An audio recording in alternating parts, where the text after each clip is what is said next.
Hello guys, welcome to India education hub. आज के इस वीडियो में फ्रेंड्स हम सीएचएस क्लास 9th की तैयारी कर रहे स्टूडेंट्स के लिए प्रैक्टिस सेट लेकर आए हैं। तो जो भी स्टूडेंट सीएचएस क्लास 9th की तैयारी कर रहा है तो ये प्रैक्टिस सेट आप ज़रूर देखिएगा। और जितने भी क्वेश्चन इसमें आपको सामने दिख रहे हैं ये इंट्रेंस एग्जाम में इसी तरह के क्वेश्चन पूछे जाते हैं, ठीक है। तो जो पैटर्न है वो आपको इसी तरह से पूछा जाता है और इसमें आपको बायोलॉजी के क्वेश्चन देखने को मिलेंगे। तो क्वेश्चन को हम स्टार्ट करते हैं उससे पहले मैं आपको ये रिक्वेस्ट करना चाहूँगी कि अगर आप सीएचएस या बीएचयू एंट्रेंस एग्जाम की तैयारी कर रहे हैं तो हमारे चैनल को ज़रूर सब्सक्राइब कर लें। हमारे चैनल पर सीएचएस एंट्रेंस एग्जाम और बीएचयू एंट्रेंस एग्जाम की तैयारी कराई जा रही है। साथ ही और भी जो एंट्रेंस एग्जाम होते हैं जैसे इलाहाबाद यूनिवर्सिटी या दिल्ली यूनिवर्सिटी, तो कोई सा भी एंट्रेंस एग्जाम हो सभी की तैयारी कराई जा रही है, तो हमारे चैनल को ज़रूर सब्सक्राइब कर लें। चलिए सबसे पहला क्वेश्चन हम देखते हैं कि मानव का वैज्ञानिक नाम क्या है। ये बहुत ही इजी क्वेश्चन है, इसका आंसर आप सभी को पता होगा। इसका आंसर है होमो स्पेशियन। सेकेंड क्वेश्चन है कि रक्त किसके कारण लाल होता है। तो रक्त में जो लाल कलर होता है वो किसके कारण होता है, वो होता है हीमोग्लोबिन के कारण। तो इसका आंसर आपको याद रखना, हीमोग्लोबिन के कारण जो है हमारा रक्त लाल होता है।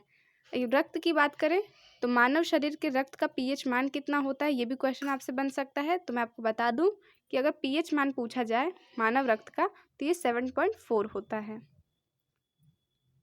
चलिए थर्ड क्वेश्चन है आरबीसी का निर्माण कहाँ होता है। आरबीसी का मतलब क्या होता है, लाल रक्त कणिकाएं। तो लाल रक्त कणिकाओं का निर्माण कहाँ होता है, अस्थि मज्जा। अस्थि मज्जा बोले तो बोन मैरो। तो जिसे हिंदी में क्वेश्चन समझ में आते वो हिंदी में टिक करेंगे, जिनको इंग्लिश में क्वेश्चन समझ में आए वो इंग्लिश में टिक कर सकते हैं। आपको तो हिंदी और इंग्लिश दोनों ही लैंग्वेज में दिए जाता है क्वेश्चन, तो आपको जिसमें इजी पड़े आप उसमें क्वेश्चन पढ़कर अपना राइट आंसर टिक कर सकते हैं। चलिए फोर्थ क्वेश्चन है कि शरीर में ऊतकों का निर्माण किसके द्वारा होता है। तो जो शरीर में टिश्यू होते हैं उनका निर्माण किसके द्वारा होता है फ्रेंड्स, प्रोटीन के द्वारा। प्रोटीन जो है हमारे बॉडी के विकास के लिए बहुत ही आवश्यक होता है, तो इसलिए जो है ऊतकों का निर्माण किसके द्वारा होता है, प्रोटीन के द्वारा होता है।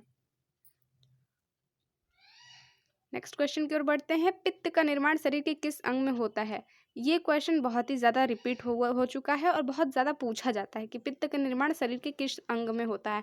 यहाँ पर स्टूडेंट बहुत बार कंफ्यूज हो जाते हैं, चार जो ऑप्शन दिए रहते हैं, तो यहाँ पर आपको राइट आंसर हो जाएगा कि पित्त का निर्माण किस में होता है, यकृत में होता है। और यकृत जो है मानव शरीर की सबसे बड़ी ग्रंथि है। तो अगर आपको ये भी क्वेश्चन पूछ दे कि मानव शरीर की सबसे बड़ी ग्रंथि कौन है, तो इसका आंसर आपका आ जाएगा यकृत। और पित्त का निर्माण किस अंग में होता है, तो इसका भी आंसर आ जाएगा यकृत। यकृत बोले तो लीवर में जो है आपका पित्त का निर्माण होता है। चलिए क्वेश्चन नंबर 6 है, शरीर संरचना की सबसे छोटी इकाई क्या है। तो अगर आपने अच्छे से पढ़ा होगा बायोलॉजी तो वहाँ पे स्टार्टिंग में ही आपको पढ़ने को मिलेगा कि कोशिका जो है मानव संरचना की सबसे छोटी क्रियात्मक और रचनात्मक इकाई है।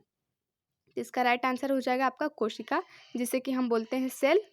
सेल जो है शरीर संरचना की सबसे छोटी इकाई है। नेक्स्ट क्वेश्चन है, इंसुलिन का निर्माण शरीर के किस अंग में होता है। तो इंसुलिन जो है उसका निर्माण किस अंग में होता है, अग्नाशय में। ये भी क्वेश्चन काफ़ी ज़्यादा पूछा जाता है, बहुत ही इंपॉर्टेंट क्वेश्चन है आपका ये। और एक जो आपने पित्त वाला सुना वो भी बहुत ही इंपॉर्टेंट है।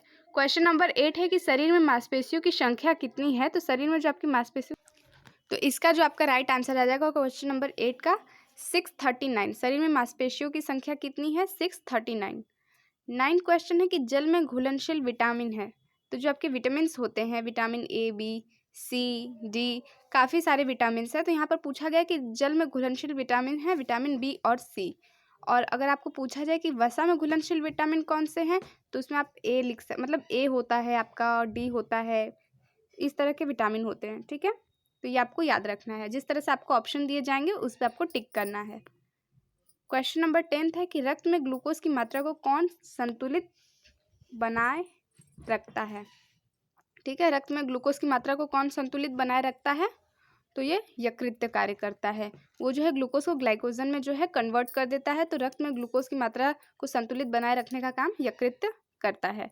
क्वेश्चन नंबर 11 की ओर बढ़ते हैं फ्रेंड्स, देखते हैं नेक्स्ट क्वेश्चन क्या पूछा गया है कि किस ग्रंथि से अश्रु का स्त्रवन होता है। ठीक है, यहाँ से पढ़ना है आपको कि किस ग्रंथि से जो है अश्रु का स्त्रवन होता है, तो उसको कहते हैं लक्रिमल। लक्रिमल इसका राइट आंसर होगा, जहाँ से आपके अश्रु जो है बहते हैं, स्टार्ट होते हैं, जो बनते हैं, उसको कहते हैं लक्रिमल। क्वेश्चन नंबर 12 है, बीसीजी का टीका किस रोग से बचाने के लिए लगाया जाता है? तो इसका आपने सुना होगा, बीसीजी का टीका लगाया जाता है छोटे बच्चों को। तो ये किस से बचाने के लिए लगाया जाता है, किस रोग से? तो इसका आंसर हो जाएगा टीबी से। तो ये वैक्सीन आपको किस रोग से बचाने के लिए लगाया जाता है? टीबी से। और इससे जो पहले वीडियो बने हैं बायोलॉजी पर, उसमें आप उसको ज़रूर देखिएगा, काफ़ी इम्पॉर्टेंट वो टॉपिक है, जिसमें कि मैंने आपको बताया है कि बैक्टीरिया से और वायरस से होने वाले रोग। तो वो भी क्वेश्चन काफ़ी ज़्यादा एंट्रेंस एग्जाम में पूछे जाते हैं। अगर आप एक बार उन क्वेश्चंस को देख लेते हैं तो आपके बायोलॉजी के सेक्शन जो है ख़त्म हो जाएगा, मतलब कि ज़्यादा क्वेश्चन उससे नहीं पूछे जाते हैं, तो बायोलॉजी का एक जो टॉपिक है आपका कवर हो जाएगा उससे। चलिए, क्वेश्चन नंबर 13 है, किस ग्रंथि को मास्टर ग्रंथि कहा जाता है? तो इसका आंसर आएगा पीयूष ग्रंथि। पिट्यूटरी ग्रंथि जो होता है उसको मास्टर ग्रंथि कहा जाता है। क्वेश्चन नंबर 14 है, मानव शरीर में गुणसूत्रों की संख्या कितनी होती है? तो गुणसूत्रों की संख्या पूछा गया है, तो 46 आएगा। और आज का लास्ट क्वेश्चन है कि कोशिका के मध्य भाग को क्या कहा जाता है? तो कोशिका जो होती है उसके मध्य भाग को नाभिक कहते हैं। सेल्स जो होते हैं उसके जो मध्य के भाग होते हैं उसको क्या कहा जाता है? नाभिक कहा जाता है।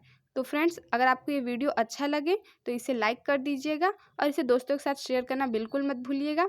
जो भी दोस्त आपका CHS एंट्रेंस एग्ज़ाम की तैयारी कर रहा है उन्हें ज़रूर ये वीडियो शेयर करिएगा। और अगर आपको कोई क्वेश्चन पूछना हो तो आप कमेंट बॉक्स में पूछ सकते हैं और हमारे चैनल को ज़रूर सब्सक्राइब कर लें। Thanks for watching.